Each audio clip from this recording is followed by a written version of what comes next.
Matariki is the Māori name for the star cluster Pleiades, also known as the Seven Sisters. Matariki is also the name for an international network of 7 universities that are distinguished by their historic traditions and unique approach to facing contemporary challenges. The Matariki Lecture Series offers a short program of lectures addressing current research themes or areas of common interest. This time, the lecture series is on race, racism, and decolonization, with a specific focus on racism and social determinants of health.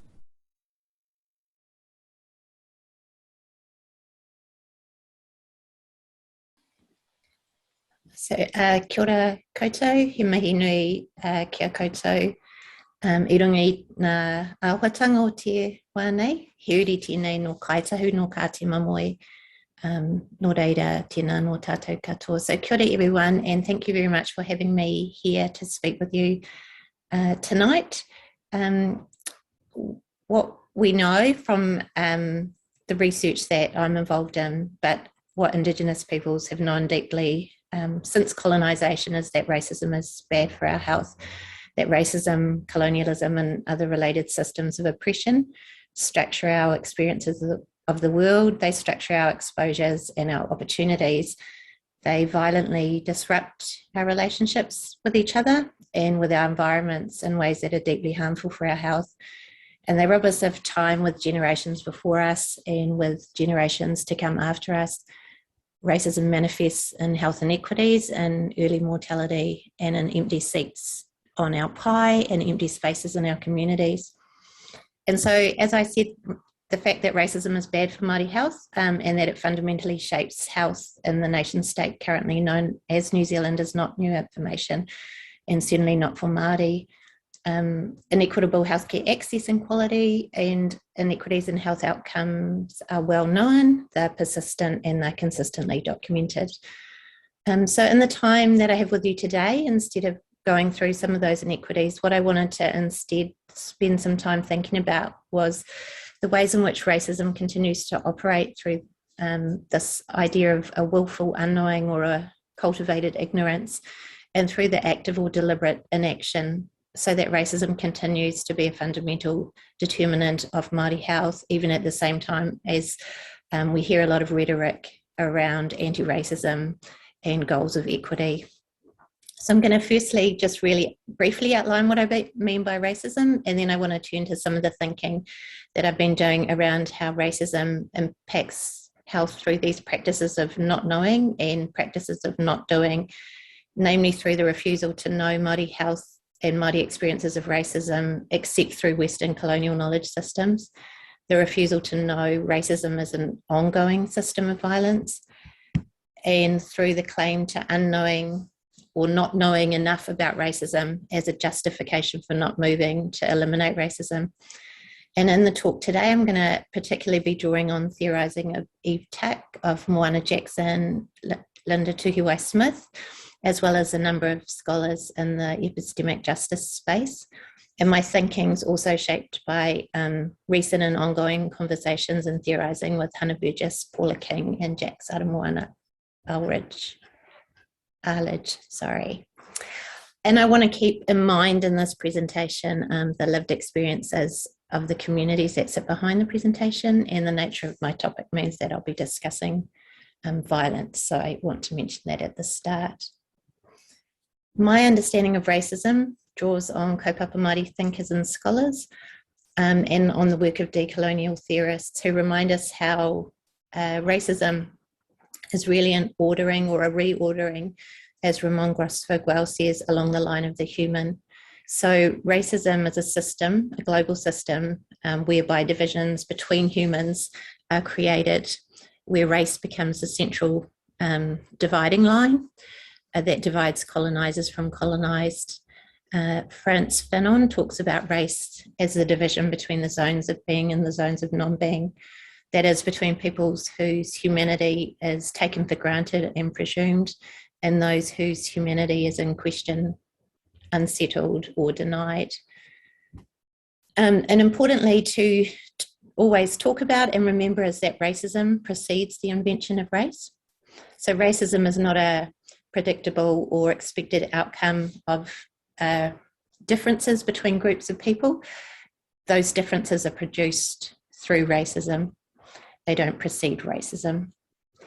Racism is a global system of violence. It plays out in localised and specific ways. And importantly, within settler colonial societies, as the previous speakers have talked about, the context is always and already racialised. It's the default setting that our colonial health system, healthcare services and delivery models are built on. So racism impacts Māori health through the way in which it structures who is exposed to the factors and environments that are protective for health and who are exposed to those that are health damaging. It also impacts on Māori health through direct physical and psychological pathways, including racially motivated violence.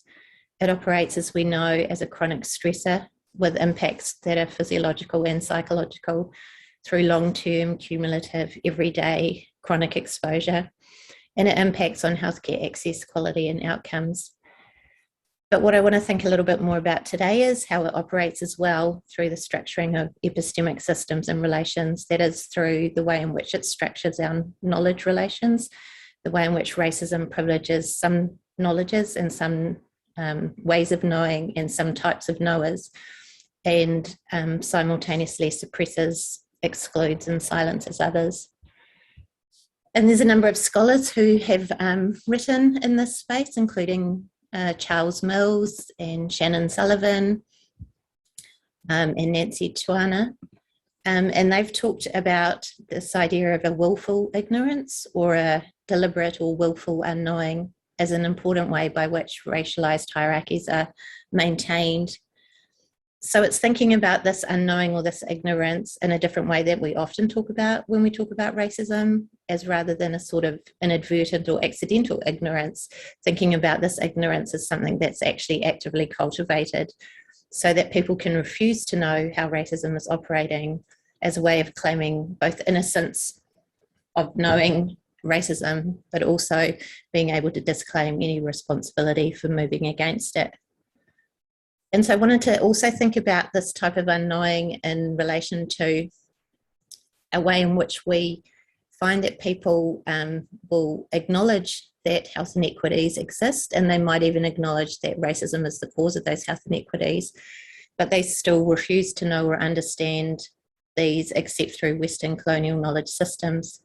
So in this sense, racism both produces the health inequity in the first place, but it also places a limit on who is considered capable of speaking or producing knowledge about racism and its health impacts. Linda Tuhiwai-Smith and other Māori theorists talk about how one of the ways in which colonise operated at the sort of knowledge production or epistemic level was by always portraying Māori as producers of culture, but not of knowledge. So an inability, I guess, to imagine Indigenous peoples as capable of being scholars and philosophers, artists and intellectuals. And so in relation to Māori health, what we see within racism is that it actually still remains really difficult for many people to imagine us as theorists or credible knowers of our own health, or as having deep knowledge about our own realities, about our past, presents and futures. And so there's a risk that racism continues to play out in the way in which we study racism and its health impacts through the privileging of certain ways of coming to know about racism, where I find that we're often potentially cementing rather than unsettling the knowledge and methodological hierarchies in the health sciences and biomedical disciplines, where we're giving priority to particular quantitative methods or approaches that are positioned as more objective and more capable of producing a truth or an evidence about our health than other approaches. And that's not to say that there's not value in some of those methods and that some of the techniques are potentially useful if they're used critically. But I think we need to, in the racism and health research space, trouble the idea that they are the most useful ways of coming to know about racism, or that they provide some superior form of evidence to other ways of knowing, such as oral histories, oral narratives, and testimonies of Indigenous communities. So as part of our goal to eliminate racism as a health determinant, I think we also have to recognise the ways in which racism is operating in our research about racism as a health determinant, and therefore placing limits on what we can dream of as an alternative health future. There's also a deliberate ignorance in the kind of refusal or unknowing of racism as an ongoing system of violence in New Zealand.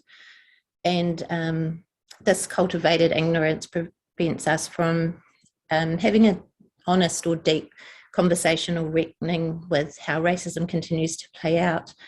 And so I imagine it's consistent across a lot of different countries, particularly settler colonial context, that there's a high level of discomfort and denial in terms of people accepting the violent reality of racism, not only historically, but how it continues to operate as a system of violence in the contemporary context. And so what that means, this kind of deliberate unknowing of racism as a system of violence, means that we have interventions in the health sector which are really individualised. They focus on things such as mindfulness or unconscious bias training, sort of at the level of the individual health provider, as if these will be effective responses to what are deeply systematic and institutionalised and inherently violent processes and practices. And it also supports this claim to innocence at the level of both institutions and the broader health system. It allows health providers to continue to practice in ways that's not attentive to the histories of their disciplines and the systems that they work in, and to remain kind of willfully unknowing of the harms that they're causing every day to Indigenous communities. And then I think finally, I've got no idea how I'm going for time. Oh, sorry, I wanted to think about a kind of a final idea of unknowing. And this is through this idea that we don't know enough about racism as a health determinant to act, or that we need to find some more things out and then suddenly we'll identify the magic intervention that's going to solve everything. And so I think there's this sort of focus on the continual generation of more and more knowledge or evidence on racism and its health impacts. And here I don't want to minimise at all the important research being done in this space, and particularly research that's being done in areas that research has historically neglected, including in terms of racism and health. It's been only recently that there's kind of been a focus on looking at the role of health providers and institutions, or on thinking about racism as a global system of oppression. Most of the research in the health sciences focused on sort of individual or personally mediated racism. So there is still there is still research that might need to be done. But what I worry about is that this continued call for more and more evidence is actually supporting this active inaction to move urgently and rapidly against racism. So that's kind of operating on this assumption that the lack of action or urgency around inequities in health is because we don't quite understand the problem, we don't have enough knowledge, or we don't have enough evidence, rather than what it actually demonstrates is a lack of will to move against racism and the system of white supremacy that it props up. And it also assumes that knowing about something is enough to motivate change. And so I think that's somewhere that I think it will be useful for us to keep having conversations about our theory of change in terms of how we actually move knowing about racism and its health impacts into action to eliminate racism. Eve Tuck and Wayne K. Yang, in an excellent piece entitled Our Words, Refusing Research, they remind us that we always need to ask ourselves whether or not research is actually the intervention that is needed. And I'd suggest that in a lot of cases, the continued focus on amassing data or looking for more and more associations in terms of racism and health allows us to look like we're doing something, gives the appearance of doing something, while we're actually not really doing anything. And this is an idea that Sarah Ahmed talks about as non-performativity in her excellent theorisation. So just to kind of wrap it up, addressing racism as a determinant of health, I think it requires that we move away from narratives that position equity as the goal or aspiration for Māori. Equity represents, if it represents anything at all in the way it's currently being co-opted in New Zealand health discourse, a baseline minimum recognition of Māori human rights or of our humanity. So I want to suggest that if we're actually committed to eliminating racism and thereby eliminating the health impacts of racism, we need to contend with the cultivated ignorance and inaction that's a central part of how it's reproduced in the racist, colonial, heteropatriarchal settler state. In the government response to COVID-19 in New Zealand, we've seen a demonstration both of this deliberate unknowing and then an active refusal to act, playing out most recently in the racist design of the vaccination rollout program and the performed innocence of the government of the entirely predictable and literally predicted outcomes for Māori. So we need to start talking in earnest about abolition and decolonisation, which, as Eve Tuck and Wayne Yang remind us, are practical roots rather than philosophies. And in the face of active ignorance and active inaction that sustains racism, we need to cultivate an active and radical abolitionist resistance that moves us closer to the alternative futures that our mokopuna deserve and that our tupuna dreamed of for us, where we're all well. So nō reira I roto I tērā whakaro, he mihi aroha kia koutou, mauri ora. So kia ora.